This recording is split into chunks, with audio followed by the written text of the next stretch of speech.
Ever pondered the lingo of conflict and tranquility? Well, today we're going to delve into the world of collocations, those perfect word pairings, focusing on those related to war and peace. We begin with war breakout. This collocation is used when a war starts suddenly.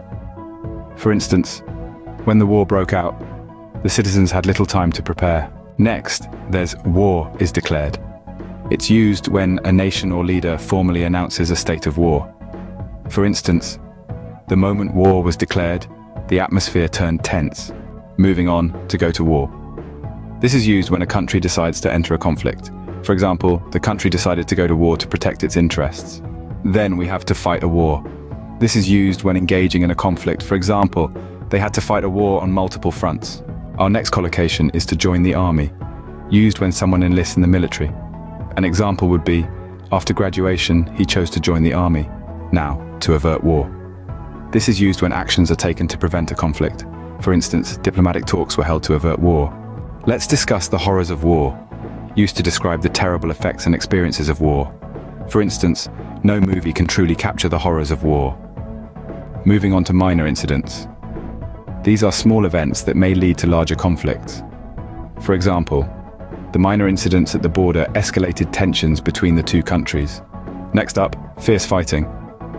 This collocation describes intense combat. For example, fierce fighting continued for weeks with no end in sight. The term all-out war refers to a conflict where the parties involved use all of their resources. For instance, the dispute led to an all-out war. Now, decisive battle. This is a battle that determines the outcome of a conflict. For example, the decisive battle was fought on the plains outside the city. Coming next is the battle rages. This collocation is used when a battle continues with great intensity. For example, while the battle rages, the civilians tried to escape the city. Transitioning towards peace, be peacekeeping forces. These are military forces deployed to prevent or end conflicts. For example, the United Nations sent peacekeeping forces to the region. Next, bring about peace. This is used when actions or events lead to a peaceful resolution. For instance, the negotiations help bring about peace. The phrase keep a peace is used when maintaining a peaceful situation. For example, the leaders worked hard to keep a peace.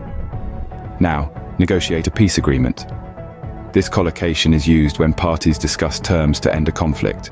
For example, the countries sent their best diplomats to negotiate a peace agreement. Next, call a truce or call a ceasefire. These are used when parties agree to stop fighting. For example, after weeks of combat, they decided to call a ceasefire. Then, sign a peace treaty. This is used when a formal agreement is made to end a war. For example, the day they sign a peace treaty, celebrations erupted in the streets. Moving on, a lasting peace. This is peace that endures over time.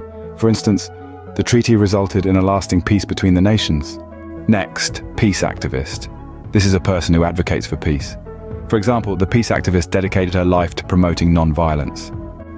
Now to restore order. This is used when peace and normalcy are re-established after a conflict. For instance, after the riots, the police worked to restore order. The collocation, a running battle, refers to a conflict or disagreement that continues over a long period. For example, the two politicians had a running battle over the policy.